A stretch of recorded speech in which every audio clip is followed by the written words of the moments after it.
The morning rain drummed against the windows of Kimchi Dreams, but inside the small cafe nestled between a convenience store and a cell phone repair shop, the air smelled like home. Zara Adebayo wiped down the counter with practiced efficiency, her movements precise and economical. Steam rose from the industrial coffee machine she had bought secondhand and rebuilt herself, while the aroma of her grandmother's jollof rice mingled with the sharp scent of fresh kimchi fermenting in clay pots along the back wall. 6 months ago, this narrow space in Seoul's Hongdae district had been a failing noodle shop. Now, the mismatched tables and chairs she had rescued from restaurant closures hosted an unlikely community. Korean college students hunched over textbooks while Nigerian exchange students video called family back home. Construction workers grabbed breakfast burritos stuffed with bulgogi and plantains before their shifts, and late-night taxi drivers knew they could find hot food and strong coffee here when everywhere else had closed. She had learned early that survival meant watching everything, and this morning felt different. The usual flow of pedestrians outside moved with subtle tension, conversations a bit too quiet, glances lasting a moment too long toward her windows. Zara's fingers stilled on the cloth as 3 men in dark suits approached her entrance. Their shoes were expensive, their haircuts precise, and they moved with the deliberate coordination of people accustomed to intimidating others. The bell above her door chimed as they entered, filling her small space with an energy that made her regular customers look up nervously. The lead man was in his 40s with silver threading through his black hair and hands that had never done manual labor. His companions flanked him automatically, positioning themselves to block the exit. Zara continued cleaning her counter, but her peripheral vision tracked every movement, every gesture, every potential weapon. The leader approached her counter with the confidence of someone who had never been refused. "Good morning," he said in heavily accented English. "You are the owner here." Zara looked up and met his eyes directly. Her voice was steady when she replied, "I am. What can I get you this morning? We have excellent coffee, and our breakfast fusion bowls are popular." The man smiled, but it never reached his eyes. "My name is Park Dae-sung. I represent certain business interests in this neighborhood. We ensure that hardworking entrepreneurs like yourself can operate safely without worry." She set down her cleaning cloth and straightened to her full height. The movement was casual, but it shifted her weight to the balls of her feet and brought her hands into optimal position. "I appreciate the concern," she said, "but I handle my own security." Park's smile widened, showing too many teeth. "You misunderstand. This is not optional protection. This is how business operates in Seoul. Every successful establishment contributes to community stability. Your contribution is 500,000 won monthly." The amount was nearly half her profit margin. Zara felt the familiar calm that had served her in dangerous situations before, a stillness that sharpened her awareness and slowed time. Around the cafe, her customers had grown quiet, some gathering their belongings to leave, others watching with the fascination of people witnessing a car accident. "I think you misunderstood me," Zara replied. "I said I handle my own security." Park's pleasant expression evaporated. He leaned forward across her counter, close enough that she could smell his cologne and see the small scar along his jawline. "Young lady, you are new here. You do not understand how things work. This neighborhood belongs to the Jean family. Every business pays. Every business prospers under our protection. Those who refuse our generosity find that Seoul can be a very dangerous place for outsiders." Zara did not step back. Instead, she leaned slightly forward herself, her voice dropping to carry only to him. "Sir, I appreciate you taking time from your busy schedule to visit my small business. However, I must decline your generous offer. I have worked very hard to build this place, and I plan to keep it exactly as it is." The silence stretched between them like a wire under tension. Park's eyes narrowed as he studied her face, looking for the fear he was accustomed to seeing. When he found only polite determination, his pleasant mask slipped entirely. "You have 1 week to reconsider," he said loudly enough for the entire cafe to hear. "Seoul has many dangers for young women who operate businesses alone. Fires happen. Equipment breaks. Customers stop coming when they feel unsafe. Think carefully about what kind of protection you really need." His companions moved toward the door, but Park lingered a moment longer. His gaze swept the cafe, taking inventory of her equipment, her layout, her customers.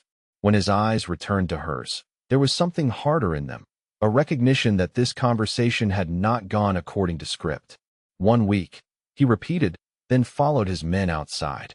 Zara watched through her windows as they climbed into a black sedan with tinted windows.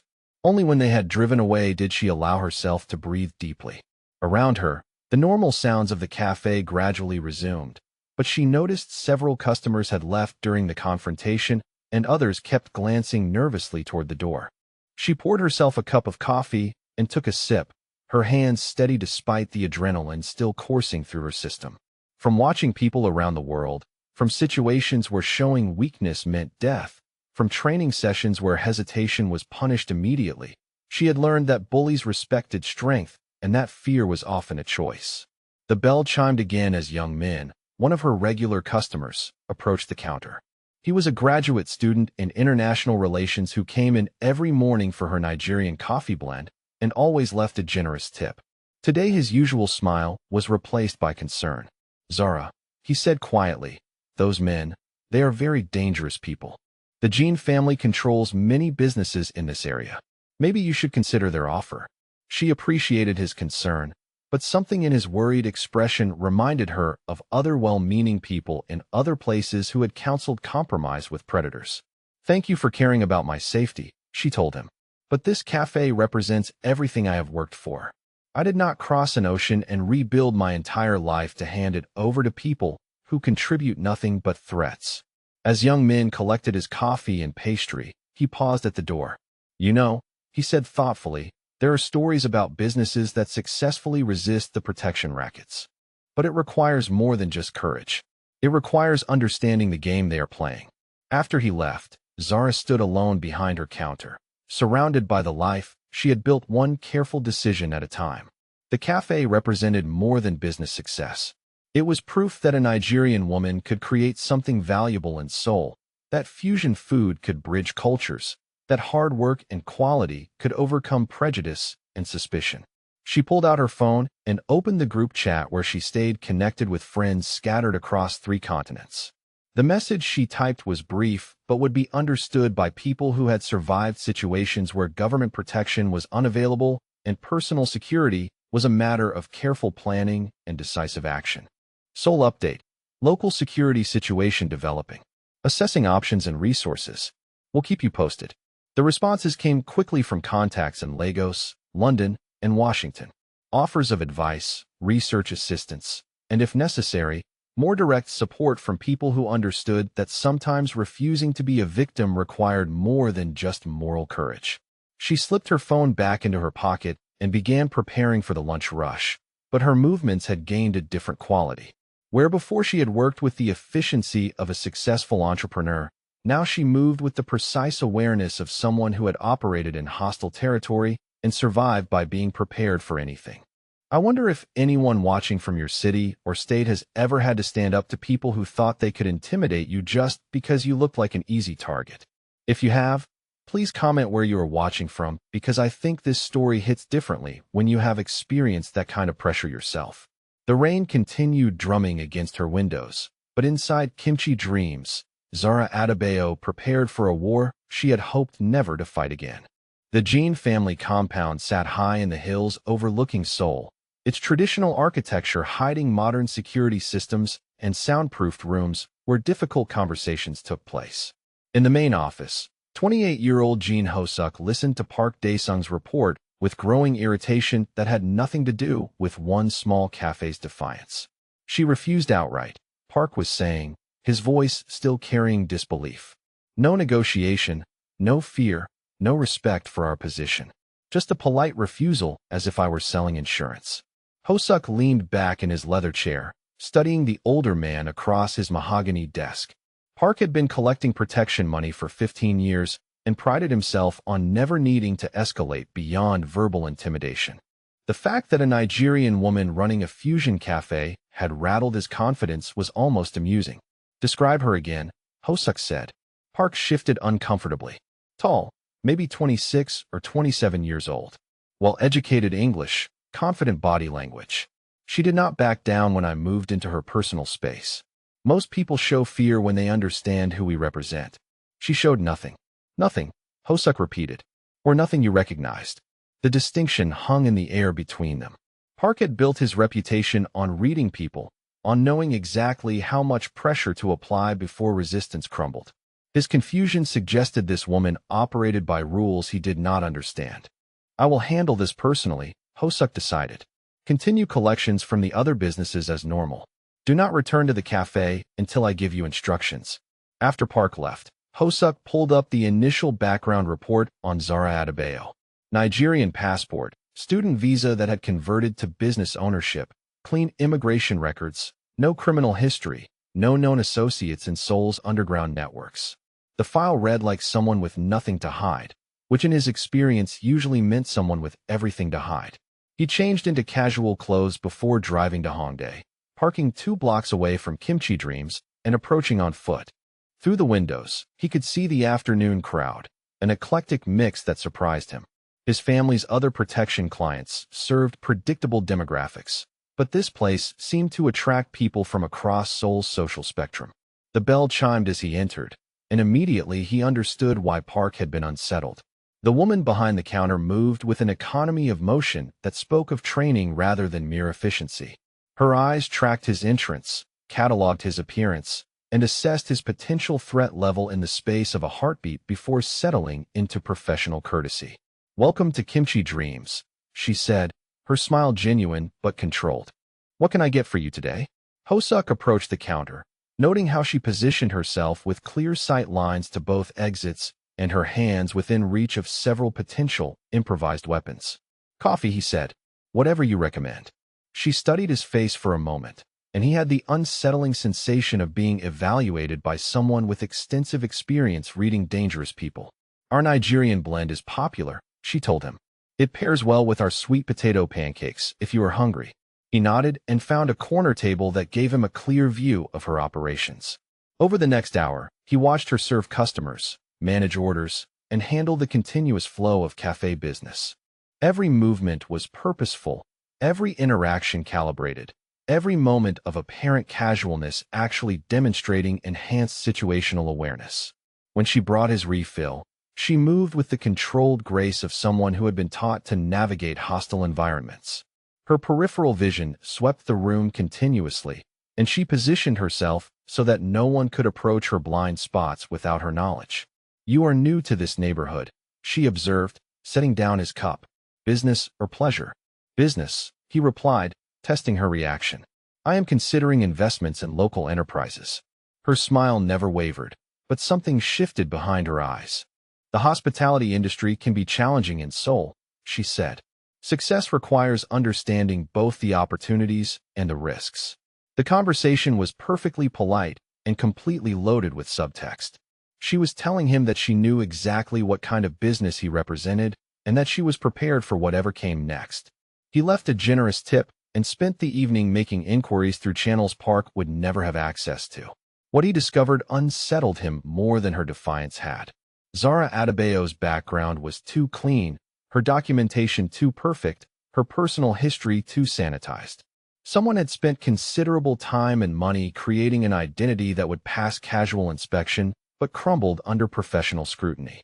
The immigration records showed a straightforward path from Lagos to Seoul, but the financial trail revealed irregularities. Her startup capital had appeared from sources that did not exist in Nigerian banking records. Her references were from people whose own identities became murky under investigation. Most troubling, several databases that should have contained her educational and employment history showed signs of recent modification. 2 days later, he returned to Kimchi Dreams during the slower afternoon period. This time, he did not pretend to be a casual customer. When she approached his table, he spoke directly.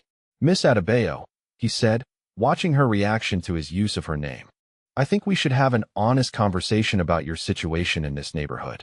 She sat across from him without invitation, her posture relaxed but ready. "Mr. Jean," she replied, using his real name in return. "I think we should discuss why someone with your family connections is personally investigating a small business owner." The fact that she had identified him despite his casual clothes confirmed what he was beginning to suspect. This was not a woman who had stumbled blindly into conflict with organized crime. She had known exactly who Park represented and had chosen confrontation anyway. Your cafe operates in Jean family territory, he said. Every business in this area contributes to community stability and receives protection in return. Your refusal to participate disrupts a system that has worked successfully for many years. She leaned forward slightly, her voice dropping to carry only between them. Mr. Jean, I came to Seoul to build something positive. I serve good food to people who appreciate it. I employ local suppliers and contribute to this neighborhood's diversity. I do not need protection from manufactured threats, and I will not pay for the privilege of being left alone. He found himself genuinely impressed by her directness.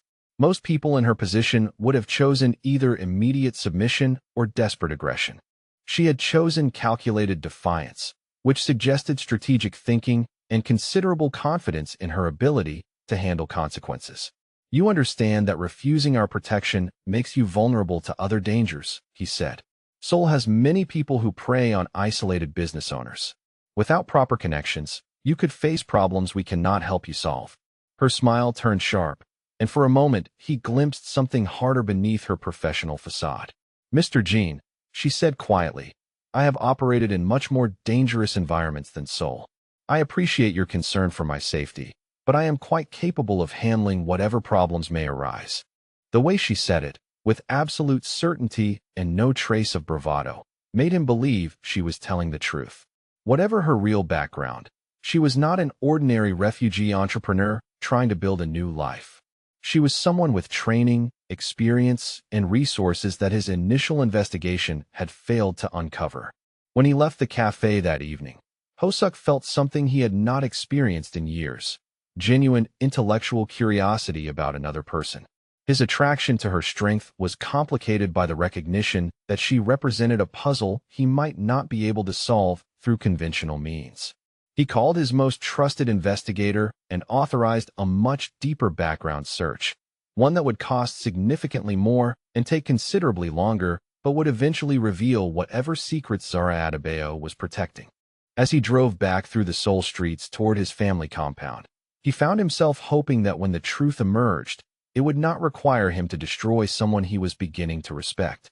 The first sign of escalation came on a Thursday morning when Zara arrived to find her cafe windows covered in graffiti. The Korean characters were crude but effective, warning potential customers that this establishment was dangerous and unwelcome in the neighborhood. She photographed the vandalism with professional thoroughness before beginning the cleanup, noting the spray paint patterns and the precision of the application. This was not random mischief, but a coordinated message. By Friday, her regular suppliers had begun making excuses.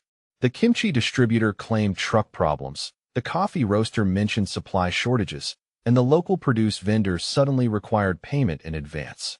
Zara recognized the systematic pressure campaign and adapted accordingly, driving to wholesale markets across Seoul and establishing relationships with vendors outside the Jean family's immediate influence. Saturday brought customer intimidation. 3 young men in expensive tracksuits positioned themselves outside Kimchi Dreams, not blocking the entrance, but making it clear that patrons were being watched and identified. They took photos of license plates, made comments loud enough to be overheard about the safety of eating at establishments that did not respect local customs, and generally created an atmosphere of unease that drove away most of her weekend crowd. Zara observed their tactics from behind her counter while serving the few customers brave enough to ignore the intimidation. Their positioning revealed training. Their communication patterns suggested military or police backgrounds, and their equipment included items that were not standard for casual street thugs. Someone was investing serious resources in pressuring her small business. On Sunday evening, as she was closing alone, the same 3 men entered her cafe just before she could lock the door. The leader was young, maybe early 20s, with the kind of casual arrogance that came from never facing real consequences for his actions. "We need to discuss your attitude problem," he announced, his companions automatically blocking the exit behind him. "Our family has been very patient with your disrespect, but patience has limits." Zara continued wiping down her equipment, but her movements had shifted into a different rhythm. Her body language remained casual while her awareness expanded to encompass every object in the room that could serve as a weapon, every angle that could provide tactical advantage, every potential escape route if the situation escalated beyond conversation. "I appreciate you visiting during business hours," she said without looking up. "However, I am closed for the evening. If you would like to make an appointment for tomorrow, I can discuss my menu options and pricing." The young man's face flushed with anger at her dismissive tone. "You think this is a joke," he said, moving closer to her position behind the counter. "You think you can ignore the Jean family and hide behind your foreign passport. Let me explain how Seoul really works." He grabbed the cash register and shoved it toward the floor. Zara's hand shot out and caught it before it could fall, her reflexes revealing training that had nothing to do with food service. The movement was too fast, too precise, too automatic for someone whose background was limited to cafe management. The young man stepped back, suddenly uncertain. His companions shifted nervously as they recognized that something about this situation was not developing according to their experience. "Sir," Zara said, her voice remaining perfectly level, "I need you and your friends to leave my establishment immediately. If you return during business hours tomorrow, I will be happy to serve you coffee and pastries." Her tone carried an authority that made all three men hesitate.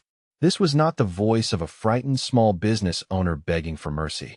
This was someone accustomed to giving orders in dangerous situations and having those orders obeyed without question.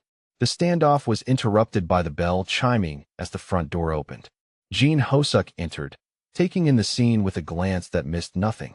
His presence immediately changed the dynamics in the room, the three thugs straightening to attention while Zara continued her equipment cleanup as if armed men in her cafe was a normal occurrence. "Gentlemen," Hosuk said quietly, "I believe Miss Adebayo has asked you to leave." The young men filed out without another word, but not before their leader shot a venomous look back at Zara that promised future consequences. When they were gone, Hosuk locked the front door and turned back to face her. "That was foolish," he said. "They were not here to negotiate." Zara looked up from her cleaning and met his eyes directly. "Neither am I." The simple statement carried layers of meaning that hung in the air between them. Hosuk found himself studying her with new appreciation, recognizing that whatever game they were playing had just shifted into a different phase entirely. "My investigator found some interesting gaps in your background," he said. "Very professional gaps. The kind that require significant resources and expertise to create." She continued her cleaning routine, but he noticed that her positioning kept him in clear sight while maintaining distance and mobility options. "I am sure your investigator is very thorough," she replied. "Did he find anything that changes our current situation?" He moved closer, and she allowed it, both of them aware that they were circling each other like predators assessing mutual threat levels. "You used to hunt trafficking networks," he said, watching her reaction. "Intelligence background, probably military trained, definitely experienced in hostile environments." Her hands stilled on the cloth. "You have been very busy, Mr. Jean. Someone with your background does not accidentally choose to open a cafe in territory controlled by an organization with connections to the networks you used to target.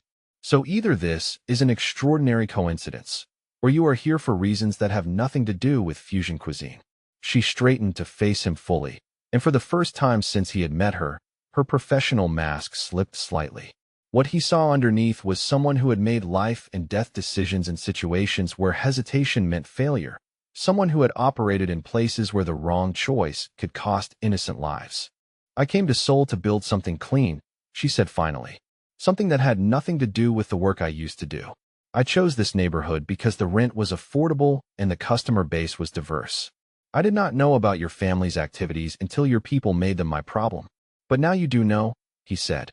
"Now I do," she agreed. "And you still refuse to pay." "I refuse to fund the same kind of operation I used to fight." The admission created a charged silence between them. They stood close enough that he could see the faint scars on her hands, evidence of training and conflict that her cafe owner persona had hidden. She could see the calculation in his eyes as he processed the implications of having a former intelligence operative in his territory. The moment was shattered by the sound of breaking glass from the rear of the cafe. Both of them moved instantly, Zara grabbing a chef's knife, while Hosuk drew a pistol from beneath his jacket. They moved toward the kitchen with the coordinated efficiency of people who had navigated dangerous situations before. Through the shattered back window, they could see three figures retreating across the alley. A message had been spray painted across her back wall in fresh red paint. Last warning. As they stood in her destroyed kitchen, surrounded by broken glass and the smell of paint, Zara felt something she had hoped never to experience again. The familiar hyper-awareness that came with being actively hunted, the recognition that her peaceful new life was about to collide violently with everything she had tried to leave behind. "This is not my family's work," Hosuk said, studying the damage with professional interest. "The execution is too crude, the message too obvious. Someone else knows about your background and wants you gone." She looked at him sharply. "Someone else? The Quan organization has been trying to expand into Gene territory for months. If they discovered you are former intelligence, they would see eliminating you as a way to demonstrate our weakness while removing a potential threat to their own operations." Zara felt the pieces clicking into place. Her presence in Seoul was no longer a secret. Her background was compromised, and now she was caught between competing criminal organizations with reasons to want her eliminated. "So what happens now?" she asked. "Now," Hosuk said, meeting her eyes with an expression that was equal parts attraction and calculation, "we decide whether we are enemies or allies." The question hung between them as sirens began to wail in the distance, and Zara realized that her quiet new life in Seoul was about to become very complicated indeed. The Jean family compound felt different when Hosuk returned that night, charged with an energy that spoke of secrets and whispered conversations. He found his uncle Jean Dae-soo in the main office, reviewing shipping manifests with the kind of focused attention usually reserved for their most sensitive operations. "Uncle," Hosuk said, closing the door behind him, "we need to discuss the situation with the cafe owner." Dae-soo looked up from his papers, his expression unreadable. "I heard there was some trouble tonight. Property damage, police involvement. Perhaps this woman is more problem than she is worth." Hosuk studied his uncle's face, noting the careful neutrality that had not been there in previous conversations about Zara. "She is former intelligence," he said, testing the reaction. "Someone with training and connections that could complicate our operations if mishandled." Dae-soo's expression did not change, but his hands stilled on the shipping documents. "Former intelligence," he repeated. "That explains her resistance to standard persuasion techniques.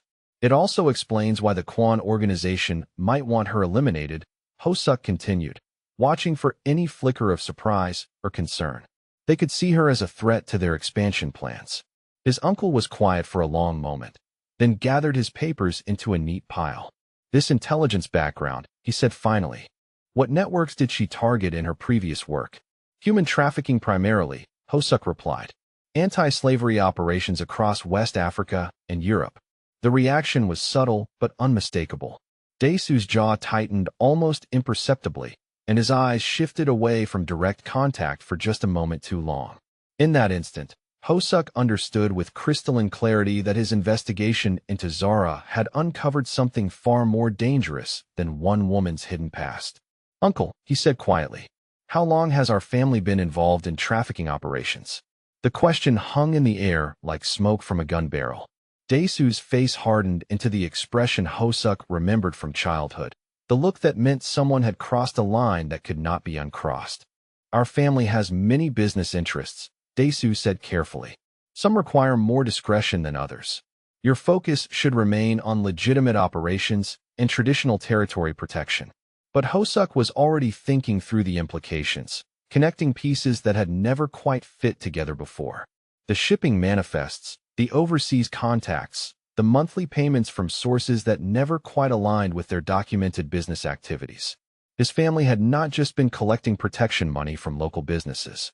They had been facilitating something much larger and more profitable. "The trafficking networks Zara used to hunt," Hosuk said, understanding flooding through him. "You have been working with them." Dae-soo's mask slipped entirely, replaced by the cold calculation of someone who had just realized that a family member had become a liability. "Your investigation into this woman has led you into areas that do not concern you," he said. "I suggest you focus on solving our immediate territorial problems rather than creating new ones." Hosuk left his uncle's office with the sick certainty that his interest in Zara had exposed fractures within his own family that ran deeper than he had imagined. More troubling, His questions about trafficking connections meant that people who had raised him now saw him as a potential threat to operations he had never known existed.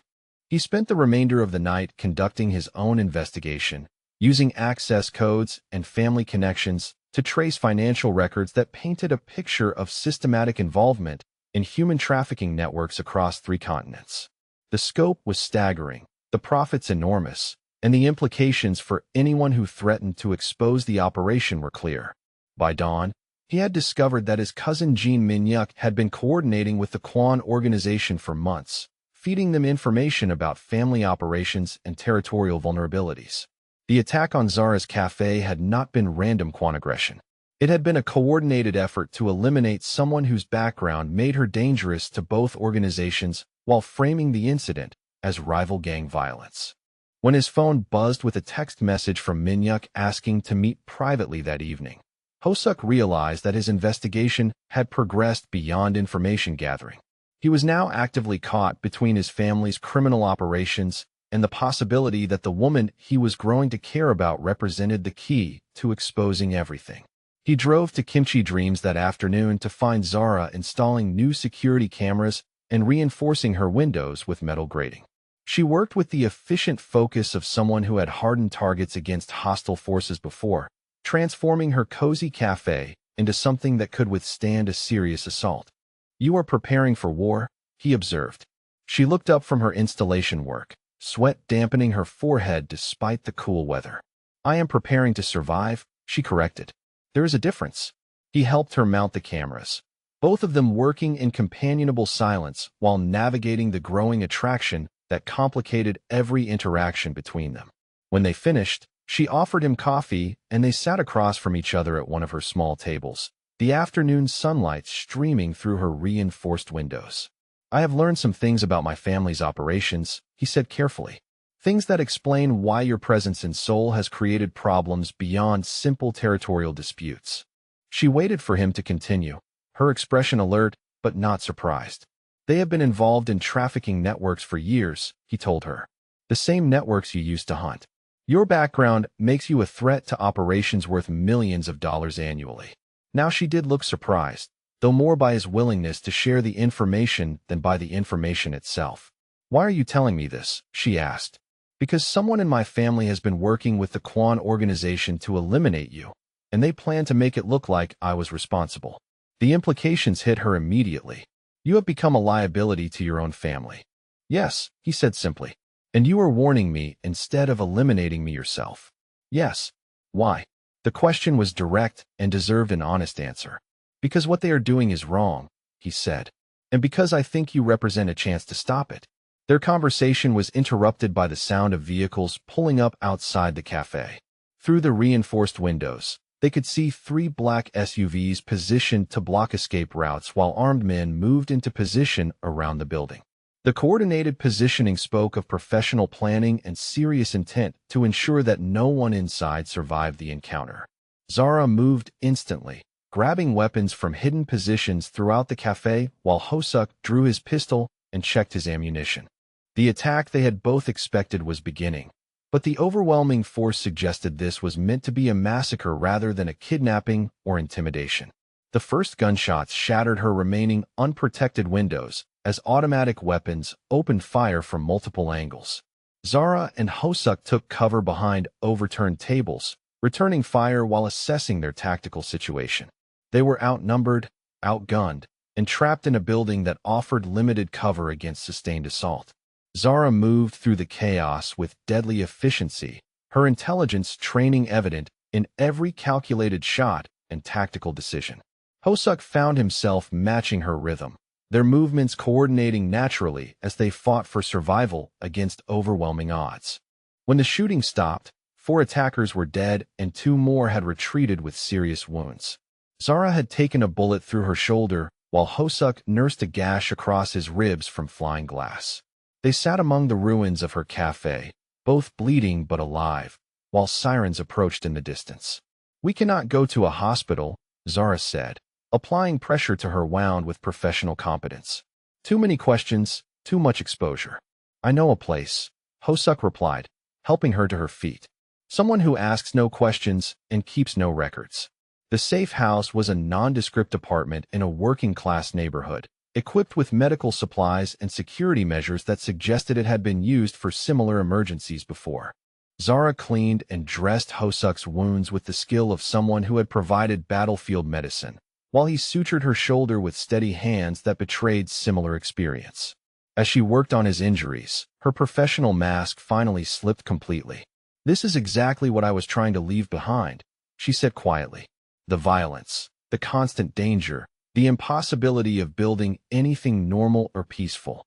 He understood that she was not just talking about the attack, but about the entire structure of violence that had defined both their lives. "I lost my sister to traffickers when I was 16, he told her. "She was taken from a nightclub and disappeared into networks that my own family was helping to facilitate. I have been looking for a way to destroy those operations ever since." Zara's hands stilled on his bandages. "You have been working against your own family for years." "From the inside, yes. Gathering information, documenting operations, waiting for the right opportunity to bring it all down. And you think I represent that opportunity?" "I think we represent that opportunity," he said, meeting her eyes with an intensity that had nothing to do with their physical proximity. Together, she finished securing his bandages, her touch lingering longer than medically necessary. "I swore I would never go back to that world," she said. "I came to Seoul to build something clean and simple and safe." "But they will not let you stay out of it," he replied. "And innocent people are being hurt every day while we pretend we do not have the skills and knowledge to stop it." In the quiet of the safe house, surrounded by evidence of violence and the possibility of something deeper between them, Zara made a decision that would change both their lives. "You are right," she said finally. "We stop running from what we used to be and start using it for something that matters." When they left the safe house the next morning, they were no longer enemies forced into temporary alliance. They were partners with a shared mission that would require everything they had learned in their respective dark worlds, and the beginning of something that felt like hope for the first time in years. The abandoned warehouse in Incheon had served many purposes over the decades, but none as important as its current function as a planning center for an operation that would dismantle one of Asia's largest trafficking networks. Maps covered every available surface, photographs of suspects were pinned to makeshift bulletin boards, and surveillance equipment hummed quietly in the corners while Zara and Hosuk worked through the complex logistics of exposing his family's criminal empire. 3 weeks had passed since the attack on Kimchi Dreams. 3 weeks of careful preparation and growing partnership that had transformed two former enemies into something approaching an elite tactical team. Zara's intelligence background provided the operational framework, while Hosuk's insider knowledge revealed vulnerabilities that no outside investigator could have discovered. The shipping manifest spread across their central table told a story of systematic human exploitation that stretched from Lagos to Seoul to Los Angeles. Each document represented lives destroyed, families separated, and profits generated from the most vulnerable people on Earth. Zara traced the routes with her finger, her expression grim as she calculated the scope of the operation they were attempting to destroy. "The next shipment arrives tomorrow night," she said, pointing to a circled date on the calendar. "Port of Incheon, berth 7, scheduled as machinery imports from Malaysia." Hosuk checked his phone for messages from family contacts, maintaining his cover as a loyal nephew while secretly documenting every aspect of the operation. 40 people, he confirmed. All women between 16 and 25, all carrying forged documentation that will disappear once they reach the processing facility.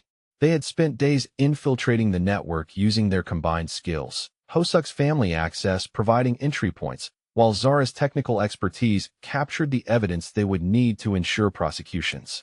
The work was dangerous and emotionally exhausting, requiring them to witness horrors while maintaining their covers and gathering proof of crimes that demanded immediate intervention. The warehouse office where they had been spending 18-hour days was equipped with everything they needed for the mission, but the close quarters and intense cooperation had created an intimacy that neither had anticipated. Professional respect had evolved into personal trust, and personal trust was becoming something deeper that complicated every decision they made together. Tonight, they would begin the final phase of their operation, infiltrating the trafficking network's sole processing center to document the arrival and categorization of victims before alerting authorities with evidence that would ensure swift arrests and successful prosecutions. The mission required perfect coordination and absolute trust in each other's capabilities. As they reviewed their equipment and finalized their approach routes, Hosuk found himself watching Zara with an appreciation that had nothing to do with her professional competence. The way she moved through complex planning with focused intensity, the careful precision of her tactical thinking, the absolute commitment she brought to protecting people she would never meet. All of it combined to create a picture of someone he was beginning to understand he could not imagine living without. She looked up from her surveillance gear to find him staring at her with an expression that made her pause in her equipment check. "Something wrong?" she asked. "Just thinking about how different things would have been if we had met under other circumstances," he said. The admission hung between them, acknowledging what had been building for weeks, but which neither had been willing to address directly. They were partners in a dangerous mission that required complete focus, but they were also a man and woman who had discovered unexpected compatibility in the midst of fighting for something larger than themselves. "Different how?" she asked quietly.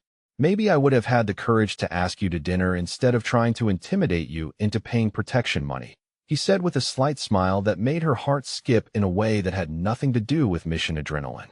She moved closer to him, close enough that she could see the exhaustion in his eyes from weeks of living double lives and the determination that kept him working despite the personal cost of betraying everything he had been raised to value. "Maybe I would have said yes," she replied. The kiss was inevitable, born from weeks of growing attraction and shared danger and the recognition that they might not survive the night ahead. It was gentle at first, then deeper as they acknowledged feelings that had been carefully controlled but never fully suppressed. When they separated, both were breathing harder and looking at each other with new understanding of what they had to lose. "We should talk about this after the mission," Zara said, though her voice was not entirely steady. "Yes," Hosuk agreed, though his hand lingered on her face for a moment longer than necessary. "After we finish what we started."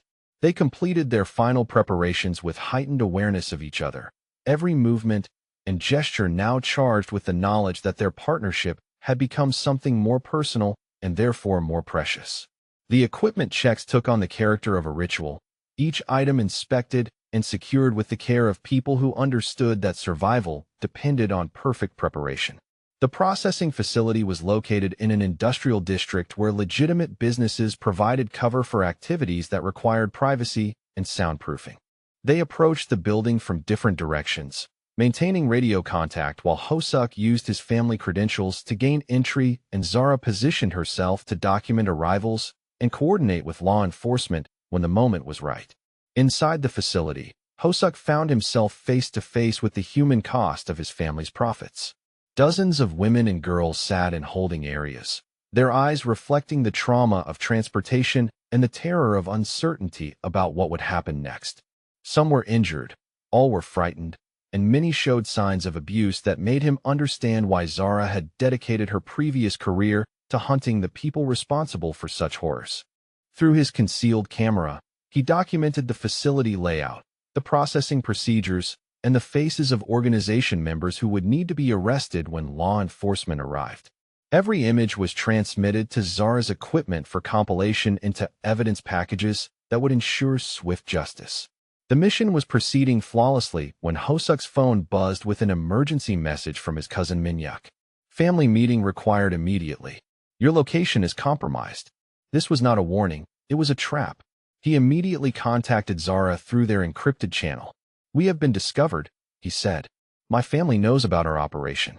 "How much time do we have?" she asked, her voice calm despite the implications. "Minutes," he replied. "Maybe less." They had planned for this possibility, developing extraction routes and emergency procedures that would allow them to escape while ensuring the evidence reached law enforcement.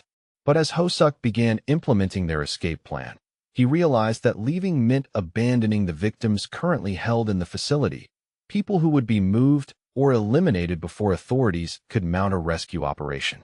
The choice was stark: personal survival or mission completion, professional partnership or romantic possibility. Everything they had built together against everything they had fought to accomplish. Zara's voice came through his earpiece with absolute clarity and determination. "We do not leave them," she said. "We finish this now."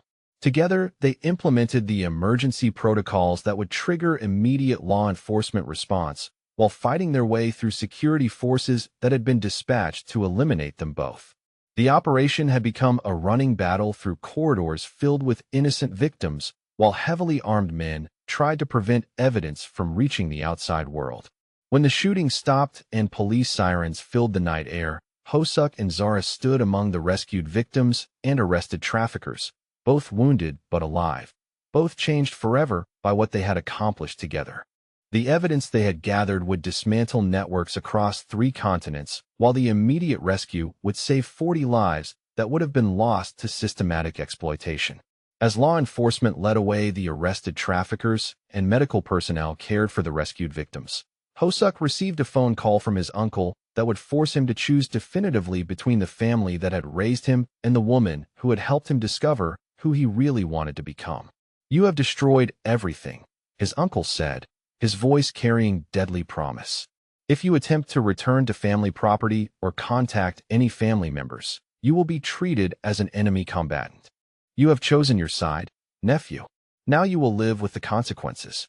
When he ended the call and looked at Zara, who was watching him with understanding and concern, Hosuk realized that some choices were not losses but liberations.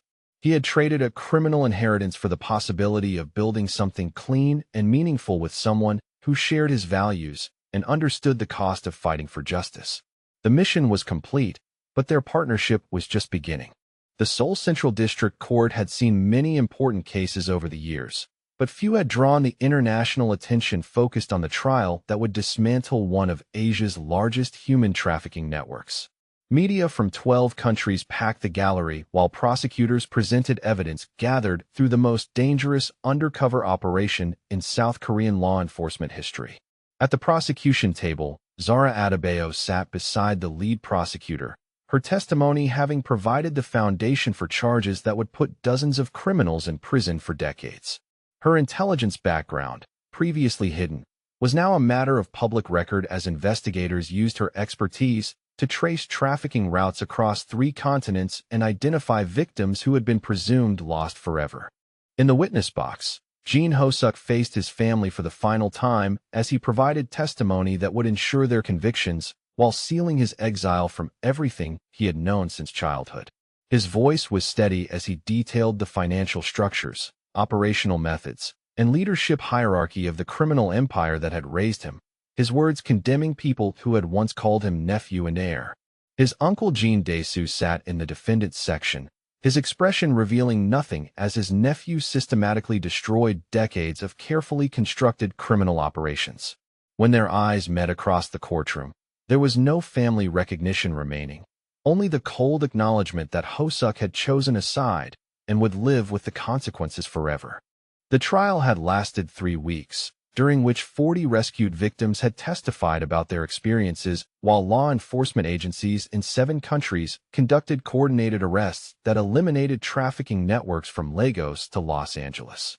The evidence Zara and Hosuk had gathered during their dangerous infiltration had provided the foundation for the largest anti-trafficking prosecution in international legal history. When the verdicts were announced, Jean Dae-soo received a life sentence without possibility of parole, while 23 other family members and associates received sentences ranging from 15 to 30 years. The financial assets of the organization, worth hundreds of millions of dollars, were seized and dedicated to victim compensation and anti-trafficking programs worldwide. Outside the courthouse, Zara and Hosuk faced a crowd of journalists and supporters who had followed their story from the initial cafe attack through the dramatic rescue operation to the historic trial. They stood together, his arm around her shoulders, both understanding that their lives would never return to the quiet anonymity they had once sought. "Miss Adebayo," a reporter called out, "what are your plans now that justice has been served?" "We are rebuilding," Zara replied, her voice carrying the confidence of someone who had survived everything the criminal world could inflict and emerged stronger. "My cafe will reopen, and Mr. Jean and I will continue working to support trafficking victims and prevent future crimes." Mr. Jean, Another journalist asked, "Do you regret testifying against your family?" Hosuk considered the question carefully before answering. "I regret that it was necessary," he said, "but I do not regret choosing justice over loyalty to people who profited from the suffering of innocent victims. Some choices are not about family or tradition. They are about right and wrong."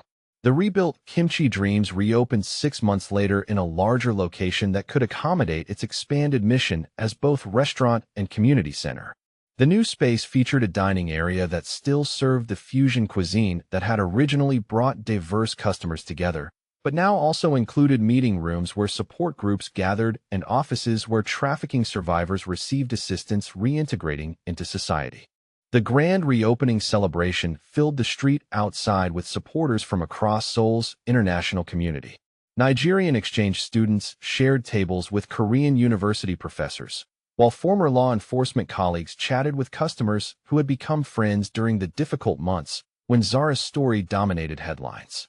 Hosuk moved through the crowd with the easy confidence of someone who had found his purpose in life, his legitimate security consulting business providing protection services for organizations fighting human trafficking, while his relationship with Zara had deepened into a partnership that encompassed both professional mission and personal commitment. Young Min, Zara's first regular customer, approached the couple as they stood together watching the celebration of their new life. "I remember when you first refused to pay protection money," he said with a smile. "Did you imagine it would lead to all this?" Zara looked around at the community that had grown from her small act of defiance, at the survivors who were building new lives with their support, at the man beside her who had sacrificed everything to choose love over loyalty to criminal tradition. "I imagined I would serve good coffee and mind my own business," she replied. "I never expected to find a family or a mission or someone who would risk everything for the same principles that drove me to fight." Hosuk squeezed her hand, understanding that she was referring not just to their romantic relationship, but to the broader family they had created from people who had survived trauma and chosen to help others do the same. The fusion menu that had once represented her attempt to bridge Nigerian and Korean cultures had become a metaphor for their entire life together, taking elements from different backgrounds and creating something beautiful and nourishing that could sustain a community. As the evening celebration continued, they received word that 3 more trafficking networks had been dismantled using intelligence techniques they had developed during their original operation. Victims were being rescued, criminals were being arrested, and other survivors were finding the courage to come forward because Zara and Hosuk had proven that fighting back was possible. Late that night, after the last supporter had left and the cafe was quiet except for the hum of equipment preparing for tomorrow's service, they sat together at one of the small tables where their relationship had first moved from antagonism to understanding. The space around them reflected everything they had built together: a legitimate business that served their community, a resource center that helped people rebuild their lives, and a home where 2 people from different worlds had discovered that love could indeed conquer violence. "We should go to bed," Zara said, though she made no move to leave her chair. Tomorrow would bring new challenges, new victims who needed help, new opportunities to use their hard-won expertise for protection rather than profit.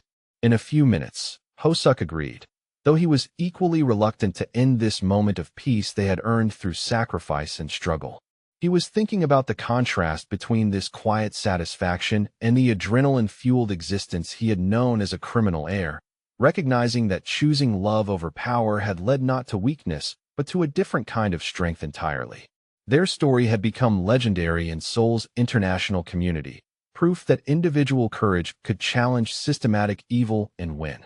But sitting together in the quiet of their rebuilt cafe, surrounded by evidence of the life they had created from the ashes of their former existences, they understood that the real victory was much simpler and more personal.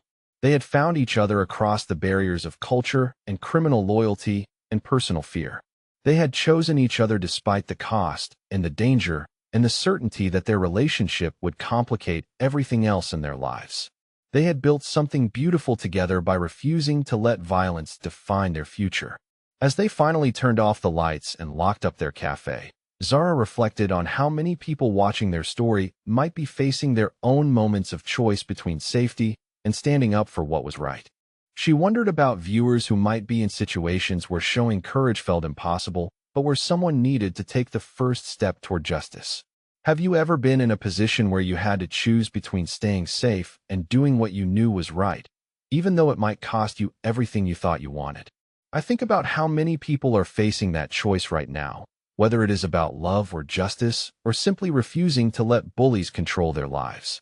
If you have ever had to make that kind of choice, I would love to hear your story because I believe those moments of courage, even when they feel small, are what change the world one person at a time. Walking home through the Seoul streets that had once represented territory controlled by criminal organizations, but which now felt like a neighborhood where people could build honest lives, Zara and Hosuk understood that their story was both ending and beginning. The immediate crisis was over, justice had been served, and love had triumphed over violence. But tomorrow would bring new opportunities to use their skills for protection rather than profit, new chances to help people who were fighting their own battles against systematic oppression, and new ways to demonstrate that choosing each other had been the best decision either of them had ever made.